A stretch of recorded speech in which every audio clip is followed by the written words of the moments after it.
Programme में एक बार फिर खुशामदीद। सादिया साहिबा, यहाँ पर एक नुक्ता, आज जो सेनेट के अंदर इजलास हुआ, सेनेट के अंदर जो एक इजलास का मामला था, उसमें एक नुक्ता जो उठाया गया वो ये उठाया गया कि कराची के अंदर ये कोई पहला वाक़या नहीं है, ये तसलसल के साथ वाक़यात हो रहे हैं।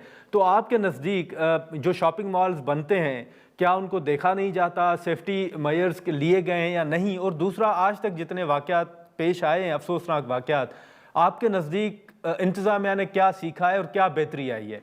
नहीं, देखिए इंतज़ामिया बिल्कुल बेहतरी की कोशिश करती है। अब जैसे मिसाल दी जाती है, देखिए आरजे मॉल, उसकी इजाज़त सिंध गवर्नमेंट ने नहीं दी, वो कंटोनमेंट के अंडर आता है। कराची की डिफरेंट जो है एंटिटीज़ हैं, फेडरल गवर्नमेंट के भी कुछ इदारे हैं, कंटोनमेंट्स हैं। अब वहाँ जो इजाज़त दी, चलें जी, सिंध गवर्नमेंट का तो सिंध बिल्डिंग कंट्रोल अथॉरिटी बहुत खराब है, लेकिन वो तो कंटोनमेंट ने इजाज़त दी थी। तो वो अब या एक्सपोर्ट प्रमोशन प्रोसेसिंग जोन में कराची में आग लगती है तो वो सिंध हुकूमत की वजह से नहीं लगती, या वहाँ की जो चीजें चेक होनी है वो सिंध हुकूमत नहीं करती, वो फेडरल गवर्नमेंट की ठीक है, रिस्पॉन्सिबिलिटी है। गवर्नमेंट लेकिन का। जो प्रोविंशियल गवर्नमेंट है, उस वो एक रिपोर्ट आई हुई है, ताजरों के साथ आज वो शेयर की गई है, जिन इमारतों में फायर सिक्योरिटी का निज़ाम नहीं है या सेफ एग्जिट्स नहीं है, वो उनके साथ शेयर कर दी गई है। जो ऑडिट हुआ था 2024 में, वो ऑडिट कराया गया दिसंबर में, वो शेयर की गई है और उनसे कहा है कि जो हुकूमत को अपनी जिम्मेदारी पूरी करनी है वो हम करेंगे, लेकिन जो आप प्राइवेट मालिकान ने जिम्मेदारी पूरी करनी है, मार्केट एसोसिएशन ने जो जिम्मेदारी पूरी करनी है, आप वो पूरी करेंगे, और वो उन्होंने एग्री भी किया है। चले चले ठीक है। ताहा साहब, लास्ट सर कमेंट के, अब जैसे मैंने पहले कहा कि सीएम साहब मौजूद थे, मेयर भी मौजूद थे। एक तो ये कहा जा रहा है कि 20 घंटों के बाद जो है वो मेयर कराची पहुंचे थे, साने वाले जगह पर पहुंचे थे। लेकिन अब जो साजिया साहिबा बात कर रही हैं, वो तो सिंध हुकूमत तो विलिंग है या एग्री कर रही है कि ठीक है अगर आपका मुतालबा है जुडिशल कमीशन का, लेकिन ये भी है कि कराची के अंदर अगर इंतज़ामिया की बात की जाए तो आज पीपल्स पार्टी उसको देख रही है, तो पहले एमक्यूएम भी देखती रही है। तो अगर सारा मलबा पीपल्स पार्टी के ऊपर डाला जाए तो आप समझते हैं कि वो दुरुस्त होगा?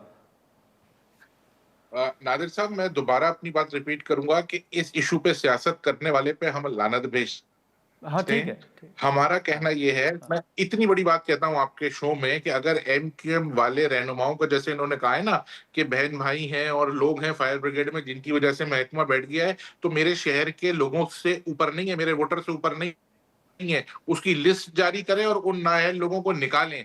ऐसा कुछ भी नहीं है। इस सूबे में जो बुराई है वो कहते हैं कि एमक्यूएम की वजह से। ओ भाई, 17 साल से तो आप हुकूमत में हैं, आप निकालें ना उन लोगों को। आप उनको रख के क्यों बैठे हुए? आप कौन सा एमक्यूएम को इतना सपोर्ट कर रहे हैं कि आप उन लोगों को रख के बैठे हुए हैं? आपके सूबे में एक पैरेलल सिस्टम चल रहा है जिसको पूरा पाकिस्तान जानता है। सिंध बिल्डिंग कंट्रोल अथॉरिटी को आपने ठेके पे दिया हुआ है। हर महीने वहां से ठेकेदारों से आप लोग पैसे लेते हैं। कुत्ते के कांटे की वैक्सीन नहीं है, वो भी क्या हमारी चले जिम्मेदारी है? अगर यहाँ गटर में गिरने से जो बच्चे मर रहे हैं वो भी हमारी जिम्मेदारी है। रिश्वत का बाजार गर्म है। हर इशू पे आप उठा के देखें, ये कहती हैं हर चीज परफेक्ट है, फायर ब्रिगेड भी टाइम पे पहुंची, बिल्डिंग भी सही है, एडमिनिस्ट्रेशन भी सही है, इक्विपमेंट भी सही है, फिर ये लोग कैसे मर गए भाई? ये बिल्डिंग बनाने से लेके अप्रूव करने से लेके इसको रेगुलेट करना तक सिंध हुकूमत की जिम्मेदारी है। वो डीसी का जो दफ्तर भाई ना, सामने ये है, बिल्डिंग ठीक वो है ताहा बनाने बैठ के की साहब, क्या कर रहे हैं वहां पे? इजाजत नहीं, मेरी बात मुकम्मल नादिर। होने दें बहन, मेरी बात मुकम्मल ठीक होने दें। जी मेरी बात मुकम्मल होने दें। वो जो डीसी बाहर बैठा है, जी ताहा वो नहीं देख साहब, रहा सर कि अगर टाइम यहाँ पे मुख्तसर होगा फायर सर। का मसला है या बिल्डिंग हाँ ऐसी है या दुकानों की सूरत हाल है, तो भाई ठीक है, सील करो। 5 लाख रुपए से 5,000 रुपए तक के लिए तो सब कुछ सील कर देते हैं। जहां से पैसा ना आ रहा हो, ठीक है, वहां सिंध हुकूमत का इंटरेस्ट जीरो है। ठीक है। ताहा साहब, आपका सर पॉइंट आ गया। वो तो साजिद साहिबा कह रही हैं कि कुछ इलाके जो हैं वो तो कैंट में भी आते हैं और बाकी भी इदारे देखते हैं। साजिद साहिबा, आप कुछ कह रही थी, जल्दी अगर मैं एक अपनी राय बात दे दें। 1 मिनट में बात खत्म करूंगी ना। गुल प्लाजा बनाने की पाकिस्तान पीपल्स पार्टी के किसी मेयर ने, ना हुकूमत ने इजाजत दी। 95 में गुल प्लाजा आज इसको रेगुलेट करना तो और आपकी उसके जिम्मेदारी है। आपका 2000 डीसी बैठा हुआ है, आपका मेयर 2003 बैठा है, में बिल्कुल, जिसको इसको ताहा अपने साहब सही कह रेगुलेट रहे हैं करना साजिद चाहिए। साहिबा कि देखना तो रेगुलेट तो कर सकते हैं। 24 2003 जी में घंटे बाद जी, आपका चलिए मेयर साजिद पहुंचा है, साहिबा 23 घंटे रेगुलेट मुख्तसर। बाद। किया गया। 23 घंटे जी, बाद जी, आपका साजिद मेयर साहिबा, जल्दी पहुंचा अगर है। मुख्तसर वजीर में काइंडली बल्दियात करें। आपका है, देखिए वजीर आला 23 आपका है। घंटे बाद आया मेयर कराची में मौजूद नहीं था। मैं फिर कितने कहाँ सानियात हैं कि था? गिनवाऊं? इस्लामाबाद से मैं 1.5 घंटे की फ्लाइट है, कितने प्राइवेट कितने जेट में आता ताहा था। साहब, सानियात हैं साजिद तहाँ साहिबा के को फिर कंप्लीट मैं कहाँ करने दें। जाता? कि मैं कितने सानियात हैं कि फिर मैं गिनती कराऊं इस शहर में हुए हैं और एमक्यूएम उसकी कुछ भी जिम्मेदार कहते हैं, रही है और इससे आपके बरी जिम्मा वजीर नहीं हो सकते। कितने देरों में इससे पहुंचे आप लोग बरी फिर ये जिम्मा नहीं हो बात ना सकते करें। मेरी बहन। मान चले ले ये चले नेगलिजेंस है। चले मैं ताहा भी साहब, चल ताहा रही साहब, थी। चले ठीक है साजिद साहिबा, आपका ताहा साहब आपका बहुत शुक्रिया। नाज़रीन, गुफ्तगू आपने सुनी। अब इस हवाले से सिंध हुकूमत ने ये वाज़ेह किया है कि अगर अपोजिशन चाहती है कि मामले की जुडिशल कमीशन या जुडिशल कमीशन जो वो कायम करके तहकीकात करवाई जाए, तो सिंध हुकूमत इस लिए भी तैयार है। यहाँ पर एक मुख्तसर सा ब्रेक लेंगे और ब्रेक के बाद एक अहम इशू पर गुफ्तगू करेंगे।